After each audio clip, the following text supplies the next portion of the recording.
We're talking about the incomprehensible God. What do we mean by that when we say He's incomprehensible? Okay, yeah, He's so big, He's so great, that when we start trying to dissect Him and understand Him, He just goes beyond our comprehension. But we can grasp an understanding of Him because He has, to some extent, revealed Himself to us in nature and more importantly in the pages of His Word. And so that's where we're going in order to try to get an understanding of this God. And we've been just looking at various aspects of God.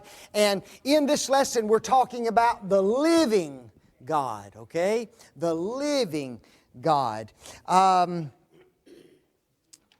your introduction there, I have given you a long list of many, many names. And folks, those are the names of false gods that are mentioned in the pages of the Bible. Okay? So God is not ignorant that man has made up, created false gods. And He even goes as far as to name those gods that these men have made up. Now let me ask you, do these gods exist? No. There's only one God. There's not many gods. Okay? But yet God still acknowledges the fact that man develops gods and names them. The Bible, however, says, and we have it there in Jeremiah 10:10, but the Lord is the true God. He is the living God. I've given you a lot of passages there that talk about the living God, and one of your responsibilities was to read all of those. Okay, I don't know whether you did or didn't, but you were to read every one of them, all 31 that talk about the living God, and pick one of them, and we'll talk about that in just a minute. But in the next section, I want to read a passage of Scripture that I think is just very, very interesting. It's found in the Psalm. Notice it's, this one's in Isaiah. There's similar ones in Psalms. Isaiah 44, beginning at verse 14. He says this, "The carpenter stretcheth out his rule. He marketh it out with a line. He fitteth it with planes, and marketh it out with a compass, and maketh it after the figure of a man, according to the beauty of a man, that it may," watch this, "remain in the house." What's He making? He's making an idol. Okay? Now just think about that. He takes all this time, does He not? Okay? He gets out His compass. He gets out all of His tools. And He makes certain that He stretches that line out, that He makes all the measurements just right. Notice He says He makes it after the beauty of a man. Folks, when He's done, it looks just like what? Just like a man. And then what does He do? He sets it up in His house. Okay? So get that picture in mind. "He heweth him down cedars, and taketh the cypress and the oak, which He strengtheneth for Himself among the trees of the forest." Now watch this. "He planteth an ash, and the rain dust nourisheth it. Then shall it be for a man to," what? "Burn." "For he will take thereof and warm himself, yea, he kindleth it, and baketh bread. Yea, he maketh a god, and worshipeth it. He maketh it a graven image, and falleth down thereto. He burneth part thereof in the fire, and with part thereof he eateth flesh. He roasteth roast, and is satisfied. He saith, I am warned. I've seen the fire. And the residue thereof he maketh a god, even his graven image. He falleth down unto it, worshipeth it, prayeth unto it, and saith, Deliver me, for thou art my God." Guess what Isaiah is doing? Isaiah is making fun of false gods, isn't he? The same tree that you planted, the same tree you cut down, the same tree you burned to warm yourself in the fire, the same tree you burn in your stove in order to cook bread is the same tree you do what? Use to make a god out of. Now folks, that's foolishness. You'll burn part of it, you'll cook with part of it, and then you worship the rest of it.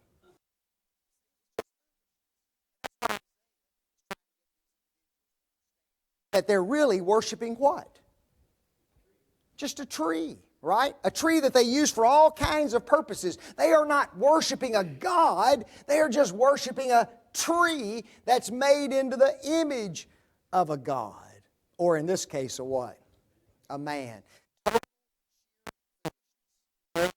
There's a lot in those notes, and we're not going to go all through those notes. Let's go to our questions, and let's just read through the questions and answer them. When you hear the words living God, does the word living really impact your mind?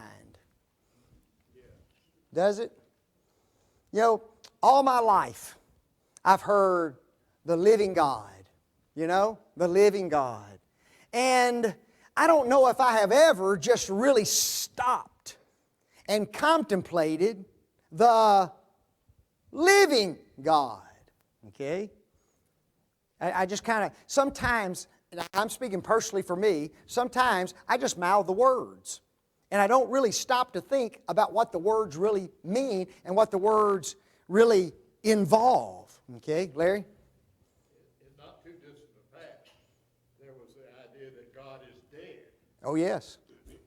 In fact, some individuals still make that kind of a statement. I put down there on point A in my notes, I do not think of God as being, I do think of God as being a living being. Not living God, all items, anything to do with items. But perhaps the concept of His being, that's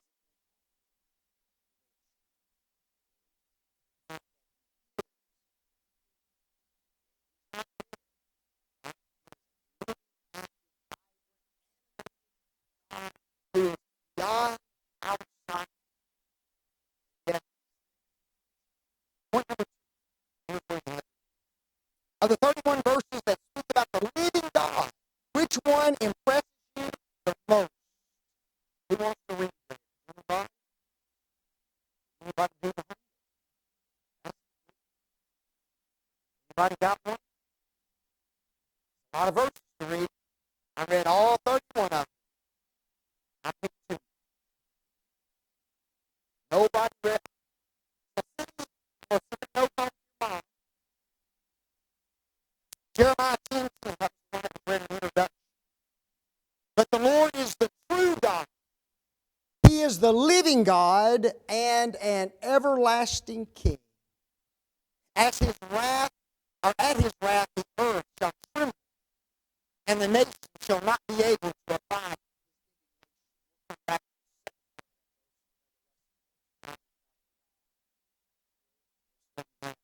But the second passage that I picked out was 1 Timothy 4:10. For therefore we both labor and suffer reproach, because we trust in the living God,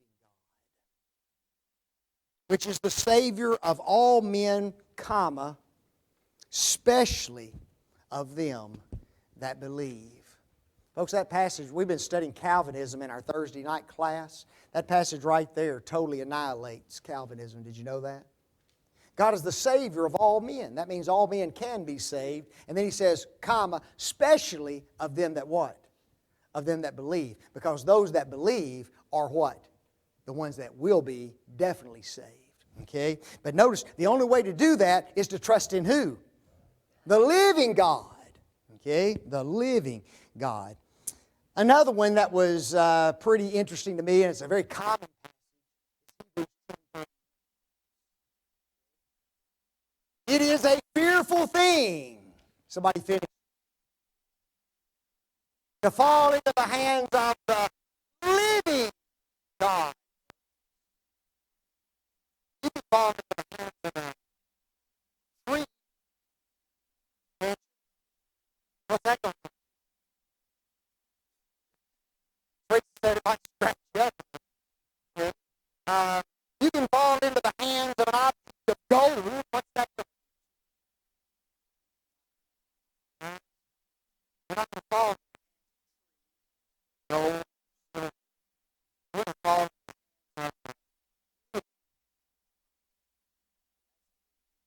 That's why it's a what? It's a fearful thing to fall into His hands, because He is living. Okay? And there's a lot of interesting statements made about the living God. Here's an interesting question, number 3.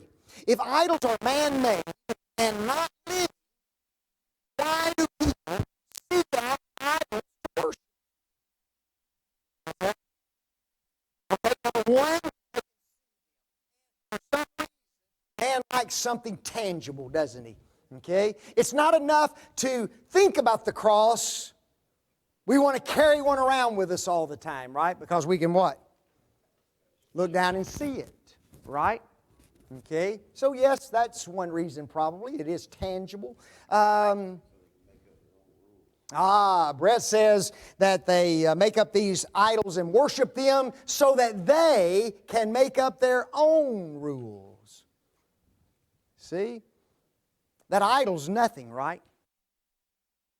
Here was an interesting statement. A little bit away from what we're talking about.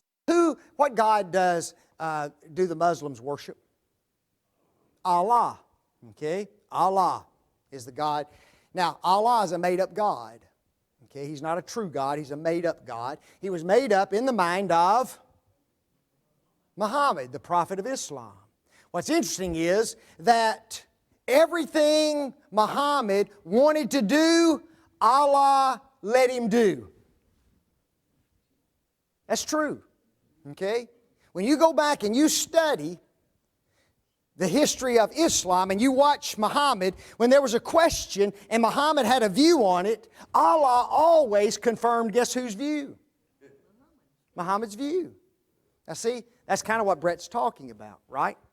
I make up a man-made God, and then I get to dictate the laws and the regulations and the rules that this God makes up. Hello, this is Molech. He can't talk, he can't hear, he can't see, he doesn't have a brain, he doesn't have a heart, he doesn't have any internal organs except wood, and guess what Molech says? Whatever I want him to say. But that's true. Guys, that is just the truth. So it's a good point. Anybody else? Why do men seek out idols to worship them?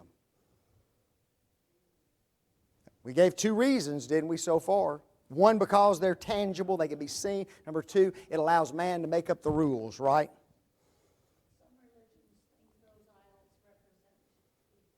Okay, yes, some of them really do. You know, I think that some individuals, and probably as far as the underlings, okay, the lower people who worship idols, folks, they really do believe that they represent something somewhere else. In other words, they worship them and seek them out because they've been deceived. Okay? They've just been, can Satan deceive man into believing wrong things? Yeah. Oh yeah, I realize that's just an idol, but guess what? Behind the idol is the God, and He's out there somewhere. Jupiter, Mars, Mercury, right? All of those false gods, Eros, Aphrodite, all of those gods and goddesses that were out there, Diana of the Ephesians. You see, it was not just a matter of being an image, but the image represented something that was supposedly out there somewhere, and they were deceived into believing that it was really out there. So there's a lot of reasons that individuals seek out false gods. Let me ask you this. Does man have a difficulty in possessing a deep faith? Especially in something you can't see? That's tough, isn't it? It's just hard to get your mind wrapped around something that's invisible, that you've never seen, that you've never experienced. Folks, the totality of our Christian life is based on what's in this book. We haven't even seen Jesus. And that's 2,000 years ago. We haven't even seen the real man, Jesus. And yet, we have faith in Him, don't we? You see? And it's just hard to put your faith in something that you cannot see. That's why Paul said, told the Thessalonians, commended them, that they had turned to God from idols to serve the living God. Paul knew these guys have made an unbelievable change in their life. Okay? The minute you're converted, guess what you do? You go home, you take all your idols of wood, and you just burn them in the fire. And you just warm by them. And you see Molech, and you see Dagon, and you see all of these idols just burning, right? Idols that, but prior to that, you came in, and they were on your mantle, and you honored them, and you worshiped them, and you prayed to them 3, 4, 5, 6 times a day. All of a sudden, you just take them up, throw them in the trash. It's unbelievable. You don't think that's hard to do?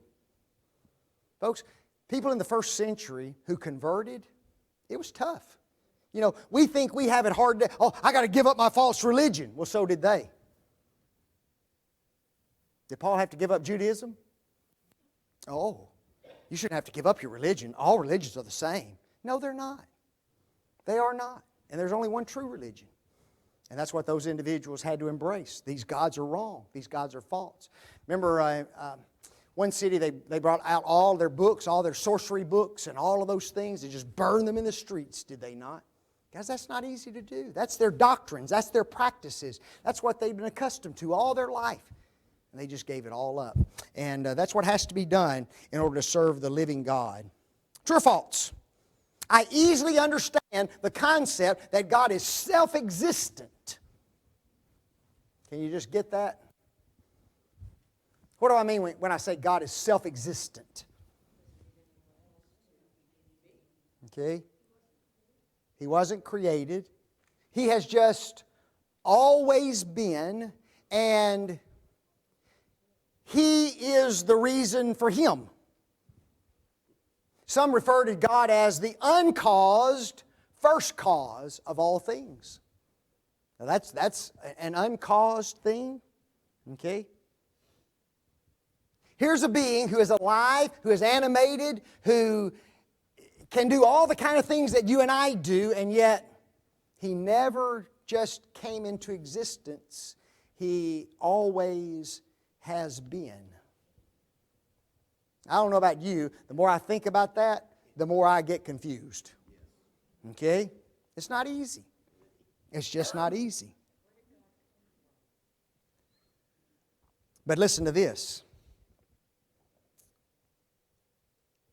It is easier, however, to comprehend the self-existence of God than to believe that life came from non-life, which the atheist has to believe. Isn't that true? You see, there's only two alternatives. Either we came from life, a living God who we have no way to tell anybody how He came into existence because He didn't. He's just always been. That's a lot of faith. But on the other hand, you reject Him, you've got to get another alternative. We're here. There's got to be a reason we're here. And so the atheist says the reason we're here is because non-life gave rise to life. The other question is what? Where did that non-life come from? And if there was ever a time that nothing existed, then guess what? There would be nothing today because nothing times nothing is nothing. See there, you never thought math would be important in Bible class. Okay? But you see there, in both theories, okay, right now I'm using those words accommodatively, in both theories, evolution, creationism, guess what has to be involved? Faith. Either you believe in faith that matter has always existed and gave rise to life, or you believe that there's a living God who is life, who created all of life. Now you tell me which one of the two is easier to believe. Which one needs more faith? It's the atheist view. And it is almost a religion, guys, when you really study it and look at it. All right, number 5.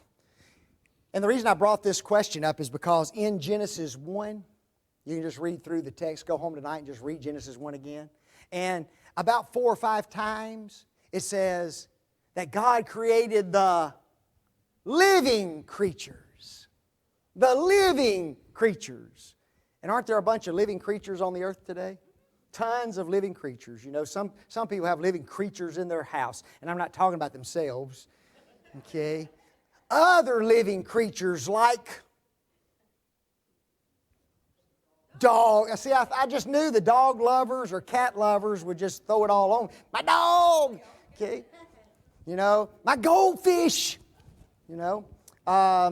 And when you look at all of these creatures that are living creatures, the question that I ask is, what living creature, not man, impresses you the most of all God's creation? Birds. What, birds? Yeah. Why birds? They like to sing and they fly all over. There you go. Sometimes I wish I were a bird. You know, it'd be fun just to get up way up there and just fly, you know. It'd be fun just to fly. Now, I don't know about my singing. I'd be kind of like a hoot owl at night, late at night outside my window. Hoo, hoo. Oh, man, don't you have another song? But it would be fun to fly. Anybody else got a creature that just blows your mind? The bear. That does not surprise me from a man who loves the Appalachian Mountains where all the bears are. Huge, aren't they? Huge creatures, huge feet. Very smart, absolutely. Huh? Bigfoot. Oh. Unbelievable. I just wrote down 3. Number 1, guys, the whales of the ocean, especially the blue whale. It's unbelievable how big they are. You know that? Unbelievable. Number 2, anybody ever heard about the bombardier beetle? Go study the bombardier beetle, folks. Okay? The bombardier beetle produces a poison that can kill his enemies. Okay? But it doesn't kill him, because inside his body are 2 different sections who, when he sprays that spray, those 2 sprays come together, forming a poison to kill his enemies. Now, that just happened, you know. I know some of you now wish that you had a couple of compartments inside you, don't you? Mm-hmm. And I'm thankful you don't. And then we were on a trip one time, and we went into this place, and this guy, I believe it was at the Creation Museum when we took that trip there, he talked about the woodpecker.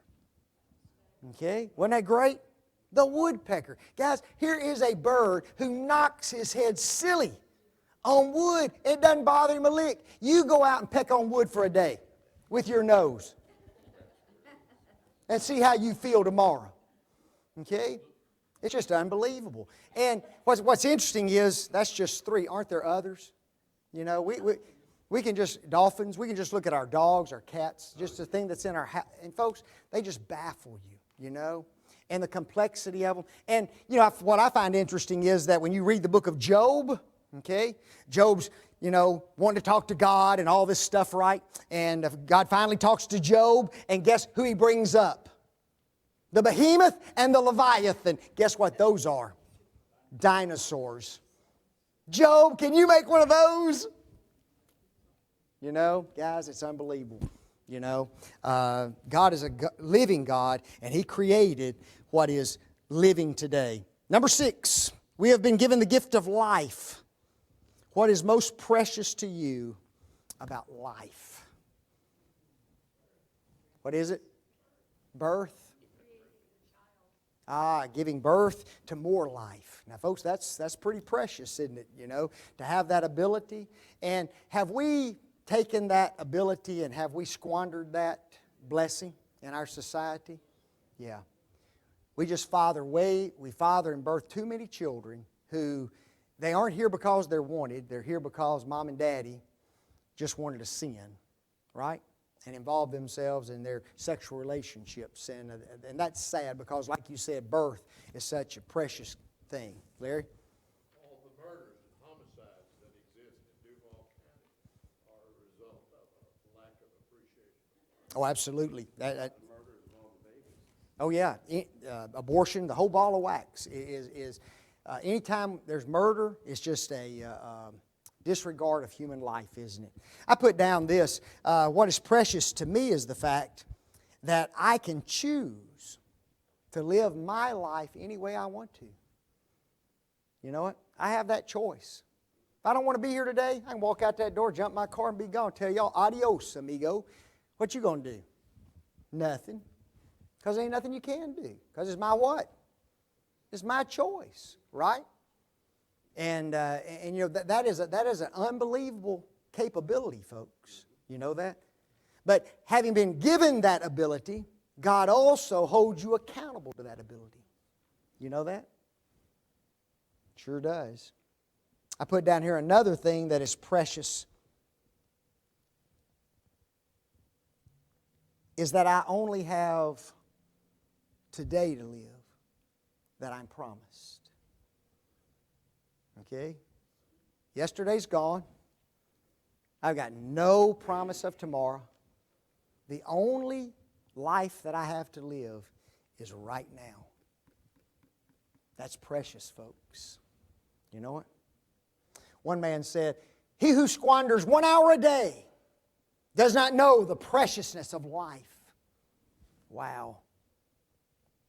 Now think about that when you're watching television or playing games or just laying on the couch doing nothing. He who wastes 1 hour does not truly comprehend the value of what? Life. Because it's all we have is right now, isn't it? That's a pretty powerful statement. Who else? Somebody's going to say something. Who was it? Who? Beverly, you have something? If I don't get her right away, boy. What does God mean when He says, God is not the God of the dead, but of the living? Jim? Okay.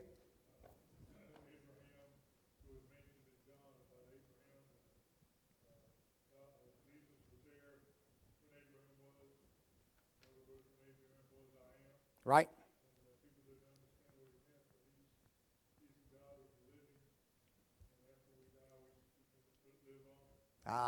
True or false? Man dies. That's a trick question. In this setting, okay? Because God said, I am not the God of the dead, but of the living. And folks, He was referring to dead people. Abraham, Isaac, and Jacob. They'd already been dead when He said that. But He was telling them, Abraham, Isaac, and Jacob are still living. Okay? Because yes, in this physical world we die. But death is just the separation of the spirit from the body. Right? And so the spirit continues to live in the presence of God, who is the God of the living, not the who? Not the dead. Now, if that be the case, and the point of Jesus was this, that if those individuals are still living, then God can easily resurrect them, right? All He has to do is create another body for them out of the dust, if that's what He wants to do. Or He can just what? Put them back in their old bodies, because it's gone back to the dust, and He'll just stick those spirits back in those bodies again, and then it proves resurrection. If those spirits are still living, and God is the God of the living, not of the dead, then God can easily resurrect those individuals. And see, He was talking to Sadducees who didn't believe in what? Resurrection. Wow.